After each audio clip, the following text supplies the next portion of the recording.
Aloha! Welcome to the Live Ukulele podcast. My name is Brad Bordessa. Thank you so much for tuning in to this episode, which is bound to be the most boring episode I could possibly make, subject-wise, but hopefully it'll be very interesting because I want to talk about tuning.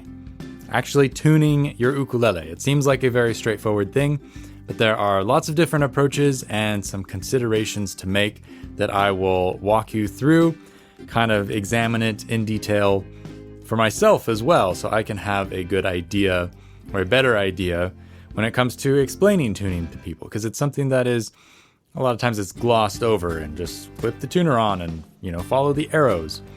I like to encourage people to go down other routes and sort of find other ways to tune the instrument, because sometimes there's more character in those.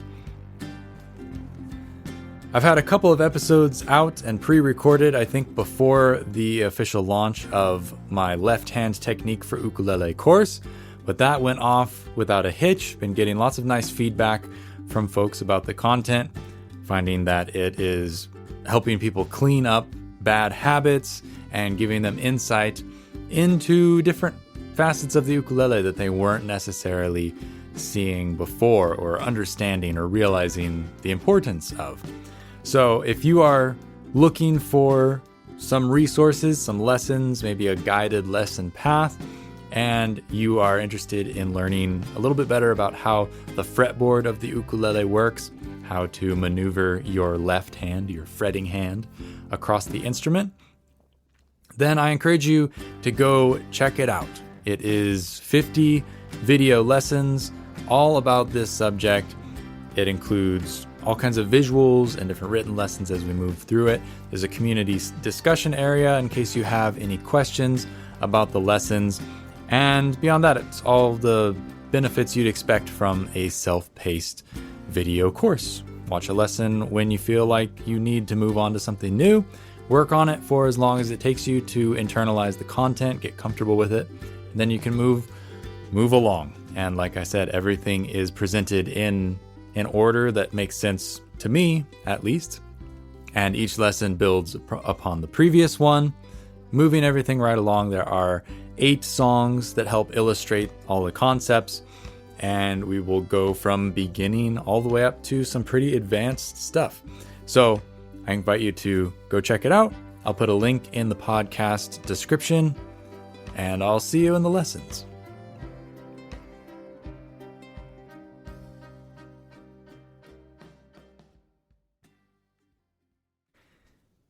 If we think about the goal of tuning an instrument, it's so that the pitch of what we're playing matches other instruments. And beyond that, you are trying to achieve an instrument that is in tune with itself. So when you play a note on one string, it will match nicely with a note on another string, right? It's pretty straightforward, but there are a lot of ins and outs of it and different things you can think about to make it more complicated than it needs to be, certainly. But they're also interesting to think about because we talk so much about what notes to play and what chords to play and the strumming patterns and technique and all of these kinds of things. But really, a lot of times you hear people playing with out-of-tune ukuleles. Even for like myself, I'll get up on stage and I'll realize as I'm in the middle of a song, it's like, my ukulele is out of tune. And listening to people play, you'll notice it the better you get, the more often you'll notice or you'll get used to hearing the small differences in note pitches, and you can easily tell or more easily tell when somebody is a little bit out of tune. So, main goal is to make sure that when you strum a chord, all of the notes interact pleasingly, and beyond that, we're trying to get my dog has fleas to match your my dog has fleas, or the tuning of the ukulele. But let's back it up for a sec, and I'm going to share with you something that I recently bought another one of, and that is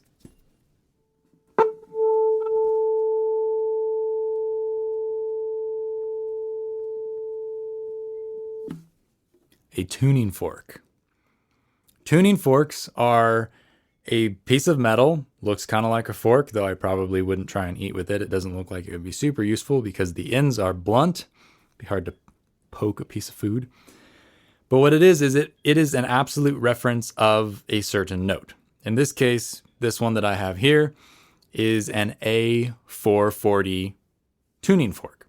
And what it does is it vibrates 440 times a second. That is the amount of cycles that a sound wave will make to generate an A440 note.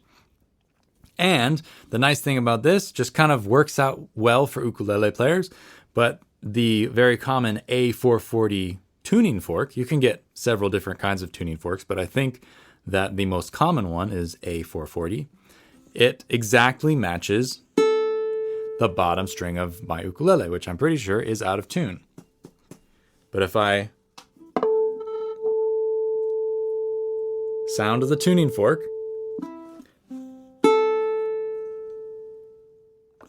I then have a reference point to bring my A string into tune. So I'm going to start with that by listening to whether or not the note is flat or sharp of my destination or my goal, which is my A440 tuning fork pitch, which can be a little bit hard to hear because it's so perfect, it's so beautiful and precise.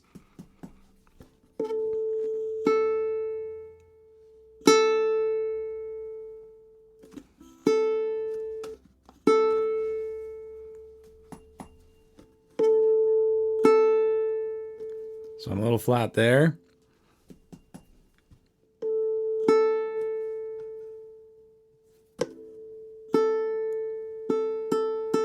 It's not perfect, but that's really close, depending on how much perfect pitch you have in your blood. There's always going to be variations in an ukulele and how well tuned you can get it, just because of the nature of the instrument. The strings move, the wood moves, everything moves. The tuners are not very precise. The strings get stuck in the nut slot. There are just so many things working against getting a string in tune that it's only never going to be so precise. An ukulele is not like a piano. A piano is something that you can tune very precisely and then walk away and come back in a couple months, and hopefully, if on a good piano that's in decent shape, it should still be pretty much in tune where it was left. This is not the case for an ukulele. Most ukuleles are going to need to be retuned often, probably even as often as you play. Usually that's the part of the routine for a practice session, right? Is you get out your ukulele and then you tune it to make sure that the music you're going to make is going to sound as nice as possible and in tune as possible. But when you're working off of a reference pitch like this A440, which I'm matching to my open A string, you're trying to match one thing to the next. And the timbres are a little different, which makes it kind of tricky to hear. If I had two tuning forks and I was tuning one of the tuning forks to the other one, it would be easier to hear because the sounds would be similar. Same like if I had two of the exact kinds of ukuleles, it would probably be easier to tune them because the timbres would be similar and would be matching up, and I wouldn't have to hear the difference between the two different tones or feels of sound that the devices are making. But in this case, that's what I have to do in order to try and get my ukulele in tune with this tuning fork. But what I want to try and illustrate, I'm not sure how well it'll come across on the mic here. I hope it does. This is a very nice mic. But to talk about hearing where things are. Okay? So if I play a note, that's my A note. If I move it up to the first fret, that's a movement that a lot of people can hear. If you can't hear that, if you can't tell that that is an ascending pitch where we're moving upwards in the musical scale, then definitely work on some ear training exercises. There's lots to find online, but being able to hear when something is going up or down is a super important skill in music. And it becomes even more important as you're tuning because the amounts that you're moving are smaller and smaller and smaller the more precise you are in tune. But just for kicks, let's listen to a note that goes in a certain direction. I'm going to play this note. Now listen for whether I'm going up or down. I'm just going to move one fret, but I'm not going to tell you which way I go. So listen, have your guess, and then I'll tell you.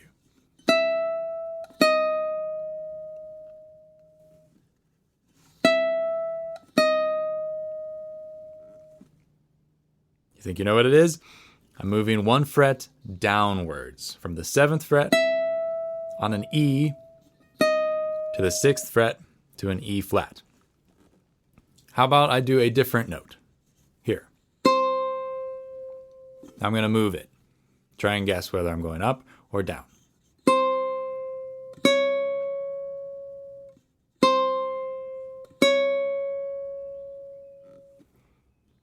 That one I was moving upwards from the 3rd fret, C, to C sharp on the 4th fret.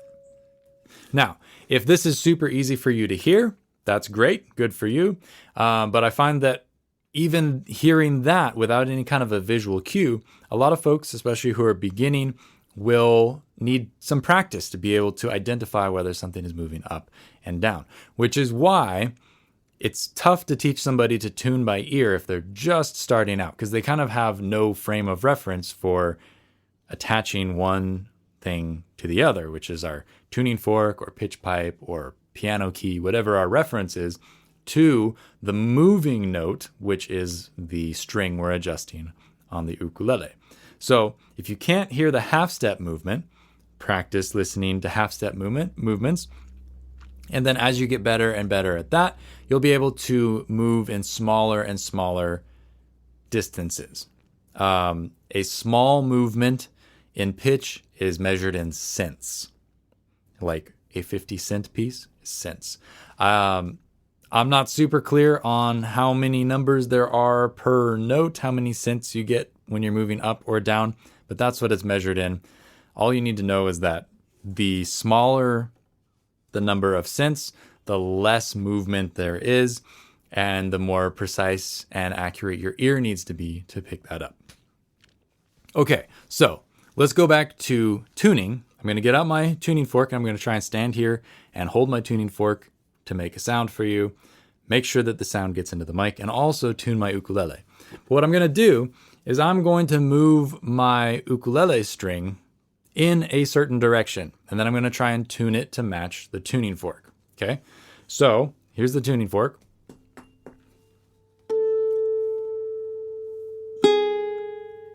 And there's my note. Somewhere around there, right?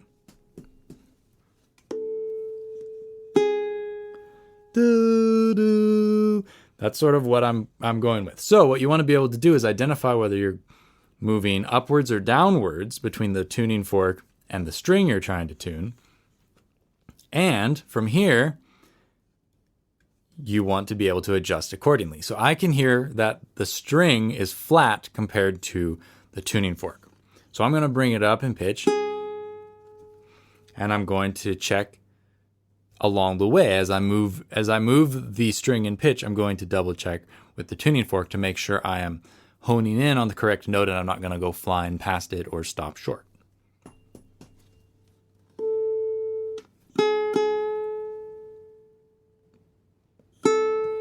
Okay, that should be pretty close.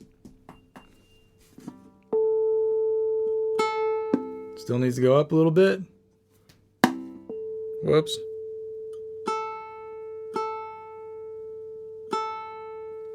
For most people's purposes, that would be pretty close. That's going to be right in the ballpark and help you get where you need to go. But what you want to do is you have your reference, and then you play the string, listen to whether it's higher or lower, and adjust accordingly. As you get into very close distances between the strings, there's something that happens called beating. The notes beat against each other. This is a lot more noticeable if I play both of the notes I'm trying to tune on my ukulele. And what I'm going to do for this is I'm going to play two harmonics that are on different strings, but are of the same pitch. It's the same note.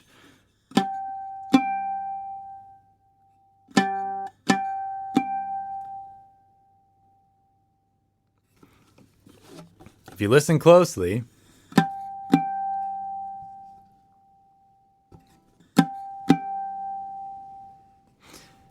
there's a warble between two notes that are slightly out of tune. It'll start going woo, woo, woo, woo, woo, woo, woo. And the more out of tune it is, the more the note will warble. It'll be woo, woo, woo, woo, woo, woo, woo, woo, woo. And as you get it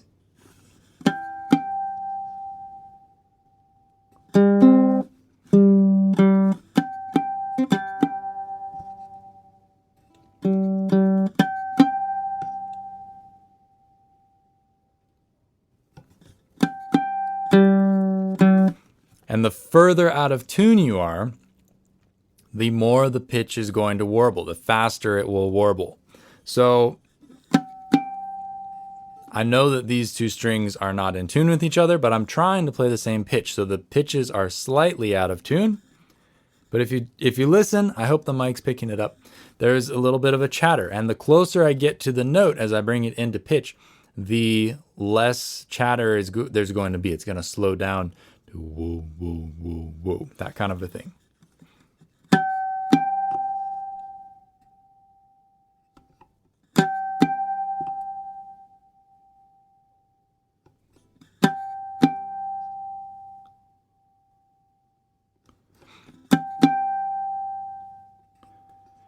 So that's really close, but if I go back out of tune,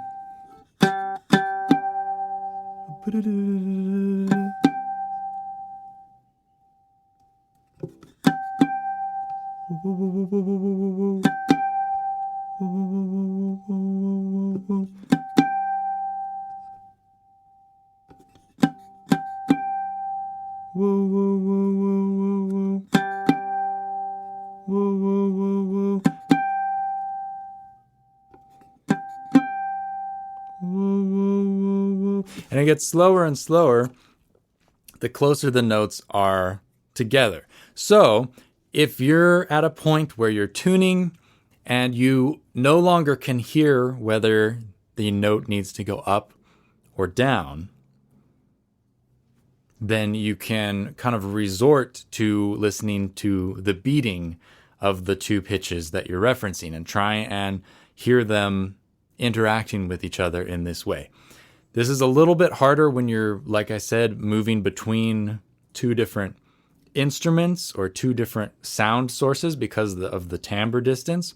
But because I'm playing this on my ukulele, I can hear that both of those notes are beating a lot easier because the sound is coming from the same instrument. I'm just creating one pitch and then another pitch that's slightly out of tune. So if you want to try and do this, you can play harmonics on your strings. That's the easiest way I've found to hear this and to be most precise about it. And what I was playing there is the 5th fret harmonic on my low G string, and then the 7th fret harmonic on the C string. Those are the same two notes, they just happen in different places. And I can use them to get those two strings very closely in tune by listening for where the beating is kind of at its null, where it's not wiggling one way or the other, or it's close enough that I can't really tell that it's wiggling one way or the other. There are also similar harmonics from the 5th fret chime on the E string and the 7th fret chime on the A string. I find that these are harder to get a consistent beating out of because the smaller strings don't tend to sustain quite as well or quite as loudly, but you can play around with that. And you can also hear the beating if you play two fretted notes or a fretted note and an open string. For instance, here is open A along with the 5th fret fretted A, or close to it, and I'm going to bend the fretted note out of tune and see if you can hear the beating.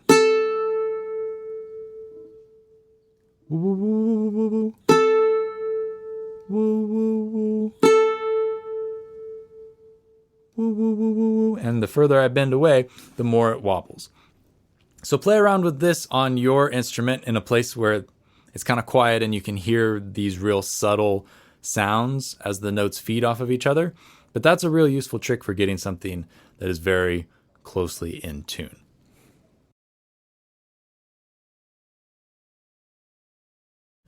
But before we get any further out in the weeds, let's talk about the different methods of tuning an ukulele. Obviously, there is tuning by ear, where you reference a pitch from a tuning fork or a pitch pipe or somebody else's ukulele or a piano or any other instrument that can give you a pitch.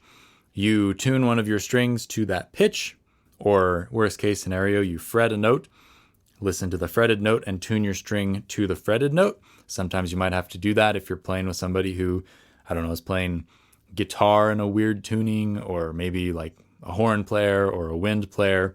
I'm not exactly sure what kinds of notes would be easily accessible for those. Isn't it like the oboe player gives the pitch to the orchestra or something and everybody tunes to the oboe?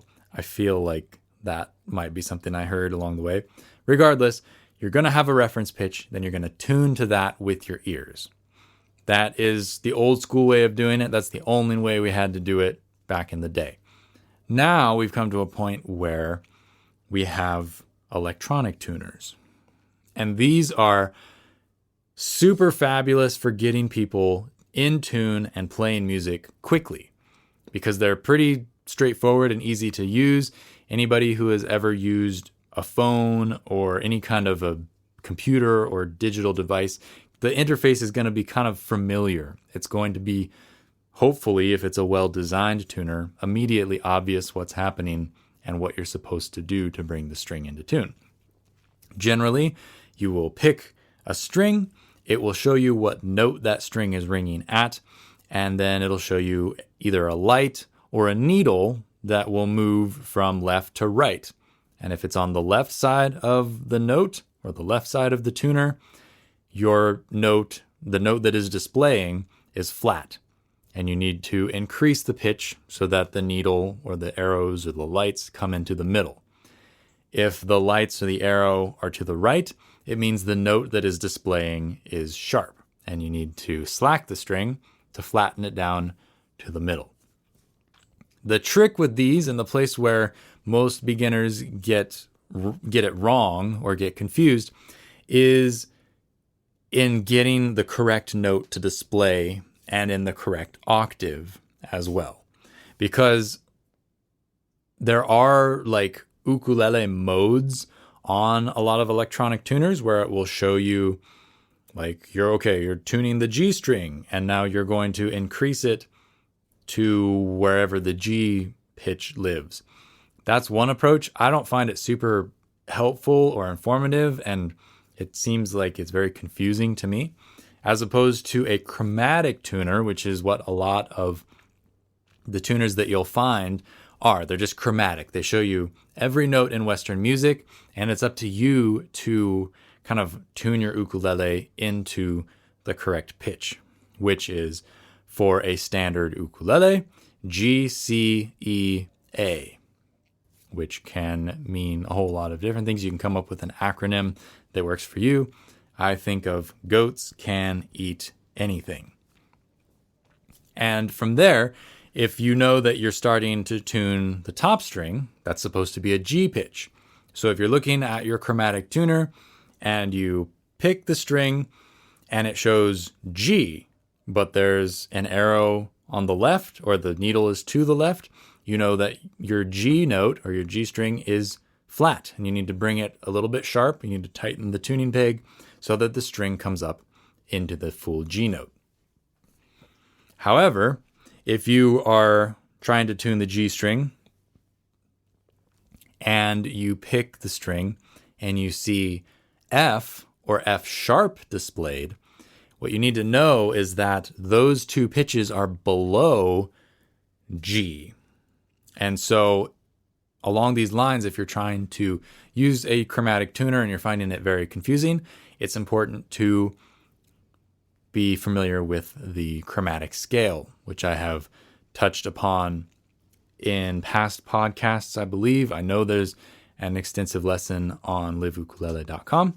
If I remember, I'll try to put a link in the podcast description to that. But basically all it is it's just the alphabet A, B, C, D, E, F, G, and then you start over again back to A.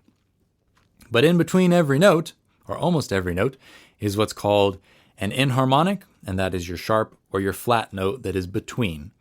So from A, instead of going straight to B, you would go A to A sharp. A sharp is also B flat, because there's only one note between most of the notes in the chromatic scale. So A sharp, or B flat, and then you go to B. But then there are a couple of exceptions where you don't have the enharmonic between the notes. These are B and C, also E and F. Bunny, catcher, Elmer, Fudd is a way to remember them.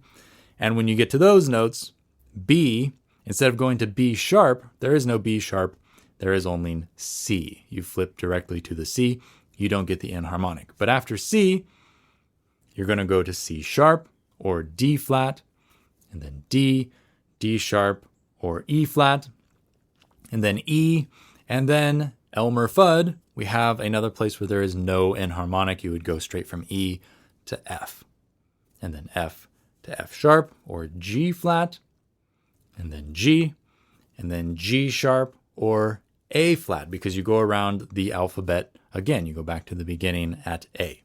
That's basically how the chromatic scale works. It's not much more complicated than that. It's just a matter of remembering where the B and the C are, and the E and the F, and everything else you can figure out. But that's how a chromatic tuner works, is regardless of what note you pick, the pattern is always going to be the same. It just moves infinitely up or down. So if I'm trying to tune my G string and I pluck it and I see that it's an F note, I know that the closest way to get to G is to go up from F to F sharp or G flat, and then to G. It's unlikely that you pick your string and you try and tune it and it says F, and it's a whole range of notes above the G that you're trying to get to. You're not usually going to need to tune that far to get the pitch that you need. Right? So if I'm playing the string, I see that it says F, it would have to be really high and the string would have to be really tight to make an F note that is above the G that I'm going for, in which case I would have to tune way down through the chromatic scale to the G. Usually it's going to be whatever is closest is going to be where you are going to. So as long as you know the chromatic scale, you should be able to figure this out. As far as tuner options, there are a ton of free apps that you can download to your phone. Pick your favorite, pick something that has good reviews. What you're going for is accuracy, not necessarily bells and whistles. It doesn't need to be fancy. It just needs to tell you if you're in tune. The Boss tuner is kind of a staple for me, except it didn't always work on the phone that I have. Clear Tune is not free, but it is very good as well.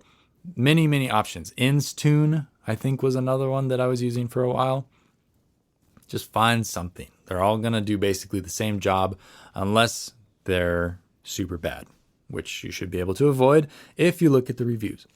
If you want a physical tuner, a lot of times a clip-on tuner is a nice way to go, because a clip-on tuner, as opposed to a phone app or a standalone, just old school microphone tuner, actually feels the vibrations of the note through your ukulele, usually through the headstock. You clip it onto the headstock, pick the note, and it feels the vibrations of the note and tells you what note it is from the feeling as opposed to the sound, which is similar but not the same. The benefits of the clip-on tuner is that you can tune your ukulele even if the whole rest of your ukulele group is also tuning their ukuleles at the same time. If you try and tune your ukulele with a phone app or a standalone microphone tuner and you're in a noisy environment, it's going to have a hard time hearing what note you're trying to play. So, the clip-on tuner is a good fallback for those situations. I use the Planet Waves NS Micro or whatever it is. It does the trick. It's fine. It's close enough for an ukulele. I saw Herbota Jr., who's been spending a lot of time with Jake Shimabukuro, who recommended he get a strobe tuner. So he had the Peterson Strobo Clip tuner, which was, I don't know, it seemed very confusing. It was kind of like a light show on your ukulele, but I guess it's a lot more accurate, and it's possible to get a more accurate tuning using one of those strobe tuners. However, kind of goes back to the point of you can only never get an ukulele so in tune. They just are not inherently very tunable.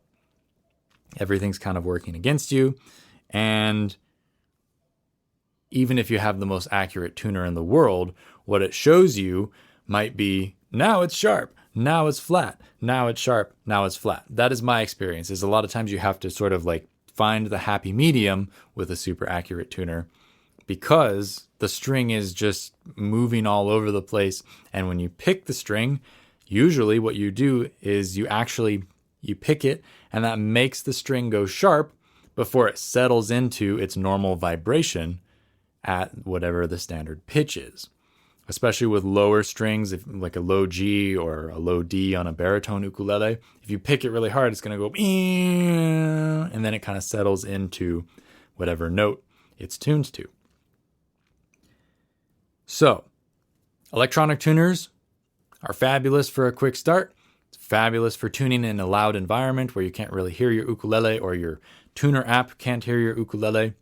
But the interesting part of tuning, to me, is sort of the human element. How close can my ear get my ukulele? And what does my ear want to hear? Because we're all going to kind of hear a different palette of colors, if you will, of the strings being in tune with each other, or being placed in a spot that, in relation to the other strings, sounds pleasing. And so this is where we can take the last few minutes of the podcast, and I will share with you a couple of tricks that I've acquired over the years that help me get a pretty consistent, nice sounding by ear tuning. The first one, obviously, is make sure you're tuned to your reference pitch. If you're playing by yourself, this doesn't matter because you're the only one going to hear it. As long as your instrument is in tune with itself, all the strings are corresponding nicely, it's going to sound great. However, if my dog has fleas is different from your my dog has fleas, that's where we run into trouble, because by themselves, our instruments might sound lovely, but when they are put together, then they start to clash because they are not in tune to each other. So if I'm referencing my tuning fork,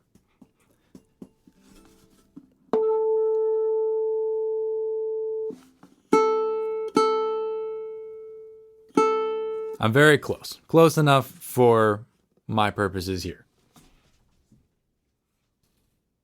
Now that I know my A string is mostly in tune, I can tune the rest of my strings to it. And the way I'm going to do that is by using a fretting pattern that allows me to play the same note on the next string. So I know that my A is mostly in tune. I want to play an A on my E string, the next string closest to the ceiling. And in order to play an A on the E string, I'm going to fret on the 5th fret, which is supposed to be the same exact pitch, the same exact note. And once again, if I was out of tune, I would get a clashing sound, and I would have to decide if my E string is flat or if my E string is sharp. In this case, my E string is flat. The pitch is ascending going up to the open A string. So what I'm going to do is I'm going to tighten up my E string and listen for them and see where I'm going to get back in tune. If the string that you are tuning, the one that you're tuning to your reference pitch, in this case my open A string, if it's a little bit flat, in order to kind of find how far away it is, what you can do is you can actually bend the 5th fret, or whatever fret you're referencing from. You can bend that note so that it becomes in tune, and then you can feel kind of from how far you're bending the string, how far out of tune it is. Or if you think that it's really close and you think you've got it, try bending it. And if it gets a little bit more in tune, then you know you can go up a little bit more. If it gets more out of tune, you know you've gone too far or you are just bang on. But you can't take it any more sharp without going out of tune again if you're tuning up from being flat.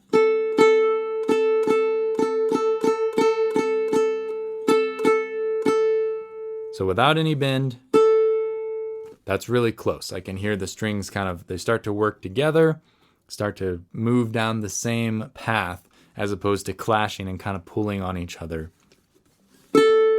And so what I'm going to do now is tune my C string to my E string, because now my E string is mostly in tune. I can tune my C string to the E string. And to do that, I'm going to, once again, match the pitch of the open string. So I need to find an E on the C string. That's on the 4th fret.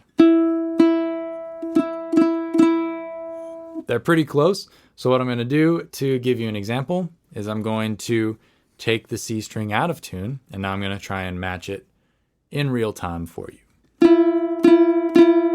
Sounds nasty, right? So now I need to decide, am I going up? Am I going down? C string, E string. So now this time I need to bring it downwards.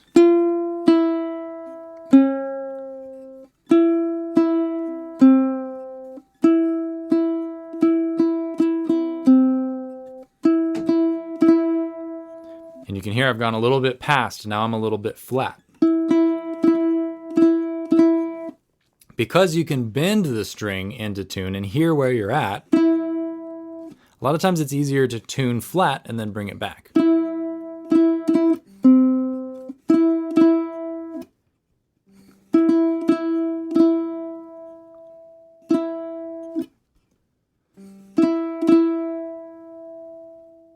So that's really close.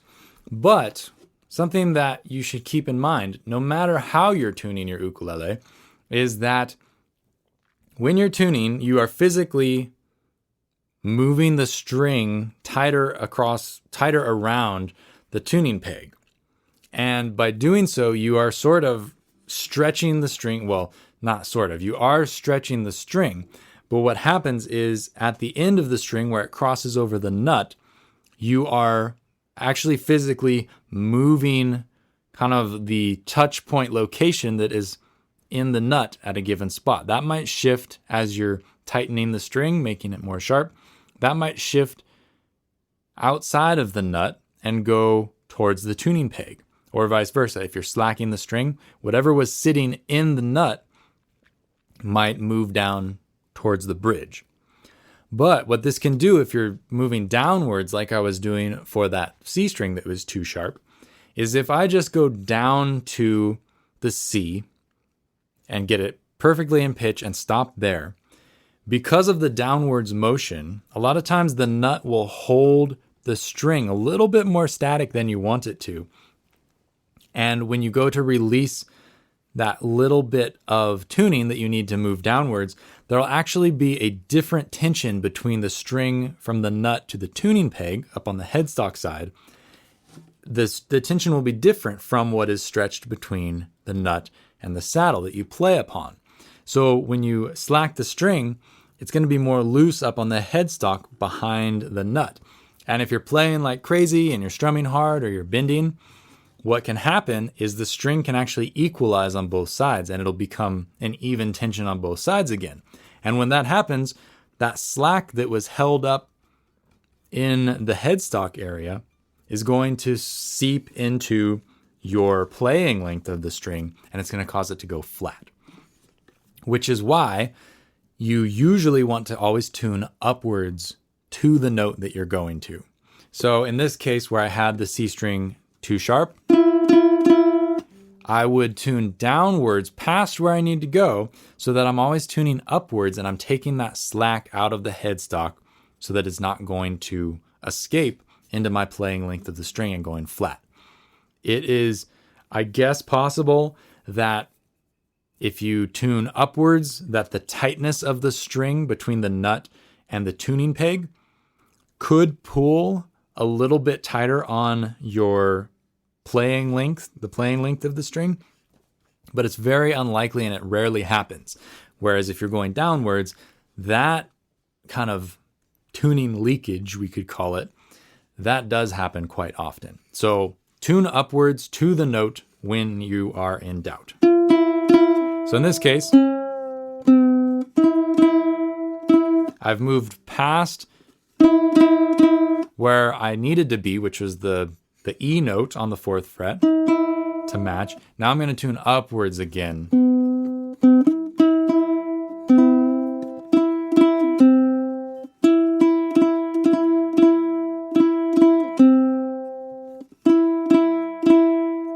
And then from there, when I get it into tune, it's going to be a lot more stable of a tuning because everything will be all kind of pre-stretched out in the headstock. There won't be any kind of unpleasant surprises waiting for you there that are going to let loose at an inopportune moment and make your ukulele all of a sudden out of tune. As you move on from there, in this case, I have a low G string, so I'm going to tune to the C string that I just tuned. And I'm going to do that by matching the 5th fret of the low G to the open C string. And the procedure would be exactly the same. If you have a high G string, a lot of times what you're going to do is you will play the 2nd fret of the G string so that you get an A pitch, and then you will actually tune your G string directly to the A string where you started. So it'll be that sort of a unison. I'm off by an octave. It would sound more like this. Same thing, but you'd be playing with the high G string on the 2nd fret of the G. So that's your fretting pattern for getting your strings tuned to each other. Now, that's fine and good, but there are a couple more things that I like to do to kind of bring it even closer into tune and maybe get it a little bit more sweetened the way that I want to hear the tuning.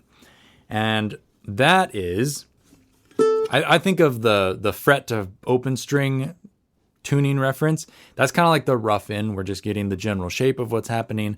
And then everything past that is a finer and finer polish. We're using higher and higher grit sandpaper. Started with 60. Now we've moved up to 180.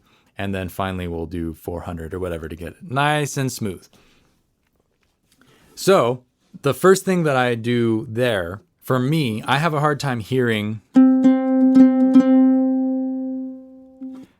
and it's unreliable, I find, to tune the low G to the open C string. So that's where I will actually play the chime on the 5th fret of the G string and the chime on the 7th fret of the C string and listen for the beating. I find I can get the G and C strings a lot more closely in tune by doing that.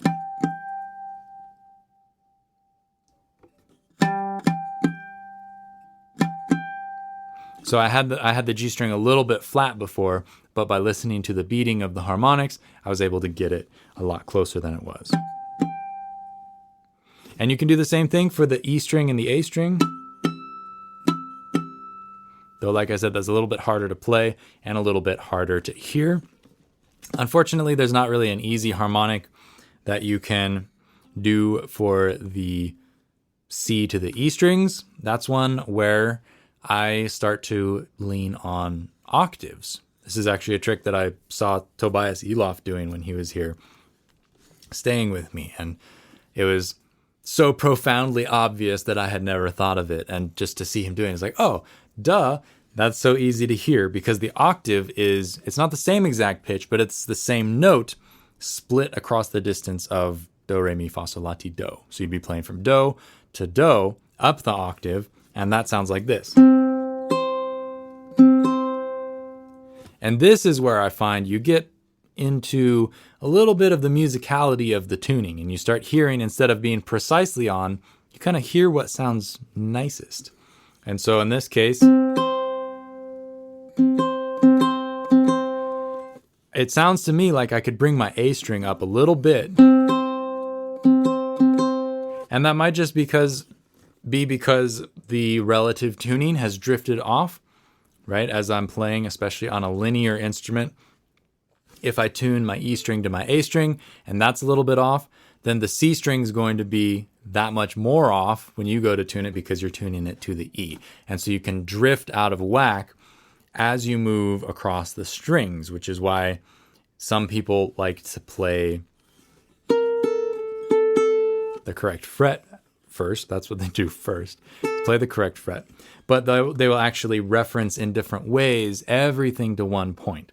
So you could play on the E string an A note and match it. But you could also find the same A on the C string and then the same A on the G. But when you do that and you play up higher, you kind of have to know how good the intonation is of your ukulele. Otherwise, it's easy to bend things sharp or to make more problems than are actually there.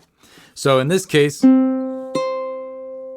I'm wanting to hear a little bit sharper A string in this case. So what I'm going to do is try and figure out, because the opposite of sharpening the A would be to flat the C string. And what I want to do is make sure that I'm not going to be flatting the C out of whack. I want to make sure that the C is still going to be in a reliable place, even if I kind of nudge it to the place where my ear wants to hear it.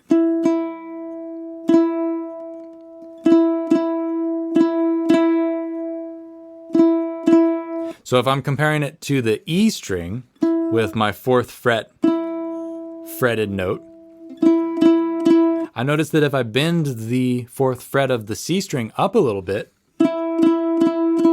it starts going out of tune. So it's like pretty much right in tune here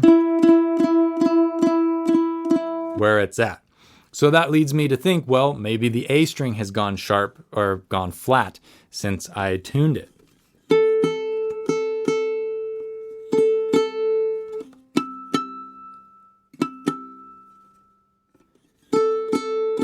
And comparing it to the 5th fret on the E string, it seems like that might be the case. So now my octave sounds like I would expect it to be. So kind of by working back and forth and massaging the tuning by using different techniques, whether you're using the harmonics or the fret to open string or the octaves, you can kind of start to rein it in to be more and more and more precise. It's kind of like a logic puzzle, finding exactly what you want to hear in the tuning.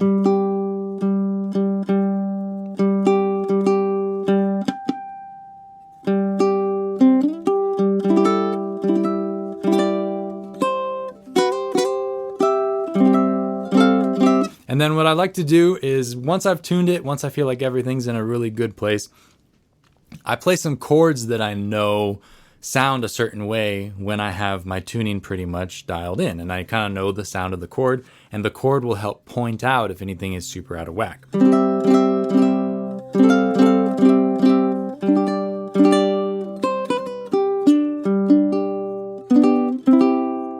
There's no right answer for these chords. It's just something that you're familiar with. So you'll have to kind of choose your own, but just like a little riff that you can play your way through to just make sure that musically it sounds nice, because you could tune it perfectly accurate, but it might not have the niceness that you want or the little bit of sweetness that you get from tuning the ukulele out. Because I'll leave you with this. The Western scale is evenly out of tune. If you look it up, there are actually guitars that they've made. I have never seen an ukulele with this style of build because it's incredibly complicated. But they build a guitar and it actually has wiggly frets that allow each fret to be perfectly in tune. Because if you just have straight frets across an ukulele,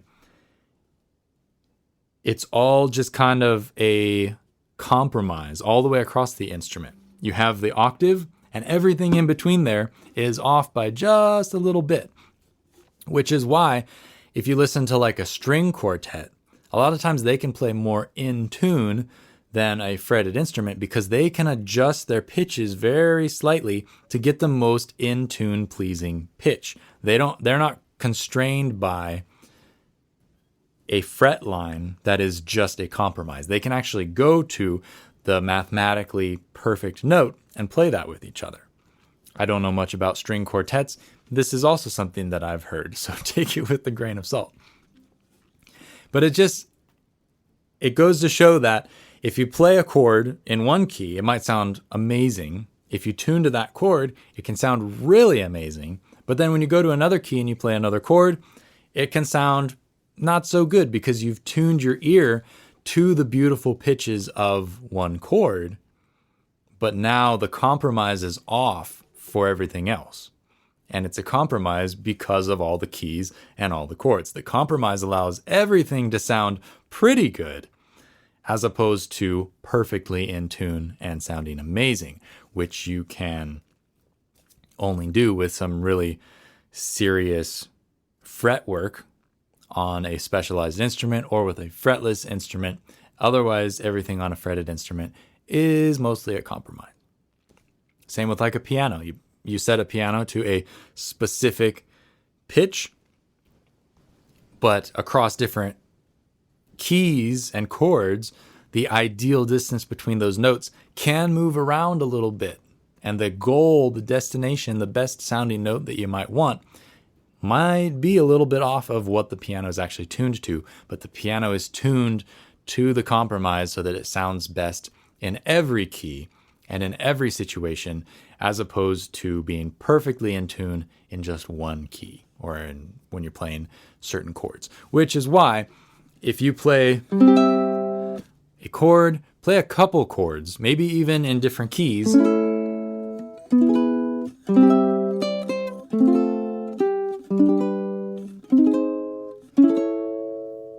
and see if they all kind of sound good and they all kind of even out musically. Because if you play a C and you decide that you're going to tune all of the strings to make the sweetest sounding C chord, when you go to play a G chord, it's not going to sound as nice because it's not sweetened to those notes. So this episode is remarkably long, actually far longer than I expected it would be, but I had fun kind of diving into the details of the tuning. I hope you didn't get too bored and you found it fascinating as well. There is a lot to explore here. I could probably ramble on for longer, and if I got a couple other artists in the room, they would probably have, just as much insight as I might have to bring to it and how they approach tuning. Because especially once you get to tuning by ear, it becomes very personal, and you don't necessarily tune it exactly in tune. You're not bang on the compromise when you're tuning by ear. You are adjusting to what you hear and hopefully getting a nice personalized compromise from that.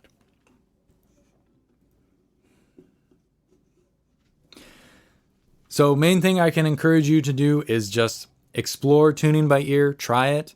If you get frustrated, go back to your tuner, but then try it again in a week and just kind of keep it fresh. It's one of those things where if you always tune with a tuner, your ears will sort of lose their ability to hear that, and you've got to train it and just keep it fresh. Even if you're not tuning by ear perfectly well, you're not getting it super duper close, by at least trying, you're kind of exercising that muscle and making sure that you are working through things and becoming more musically proficient in that certain way. So I don't think there's necessarily a better or a worse as far as electronic tuners versus tuning by ear, but I think tuning by ear is a good skill to develop because it will teach you to hear things better, and it will also perhaps yield you a little bit more interesting kind of tuning as opposed to being bang on the note that the ukulele is tuned to by using a strobe tuner. But at the same time, if you're playing in an ukulele club or at a loud concert and you don't have a quiet moment to tune your ukulele, good luck doing that without an electronic tuner. Everything has its place, right?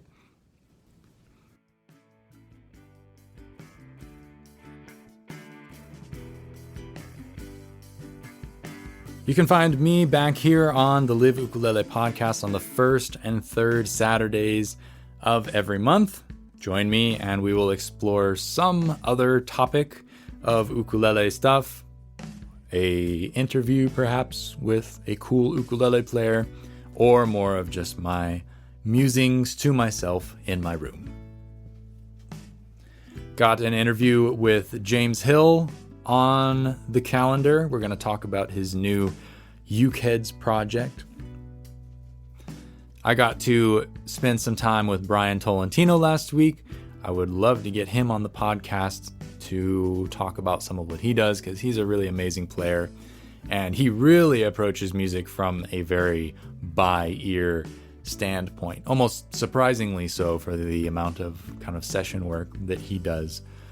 But super nice guy, super interesting to talk to, and I would love to get him on here for his insight as well. I hope you are all well out there in the world. I hope you are finding joy by playing music. Remember, it doesn't need to be complicated. It doesn't need to be perfect. It is just ours. Use it as your own magical place to go, your own magical place to be. Don't judge it. None of that stuff. Keep that out there. That's for the other people to do. As always, if you like what you hear, please subscribe to the podcast. And if you want to support the work that I do, I invite you to go check out liveukulele.com.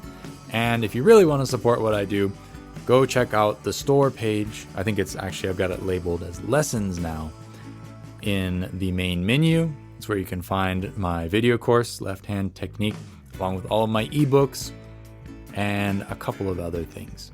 So any of the purchases that you make there, a huge majority of those funds make it directly to me. So that will help me have the time to do awesome things like this. Yeah, supporting independent music. It's great stuff. All right, have a nice night, nice day, wherever you're at. Aloha.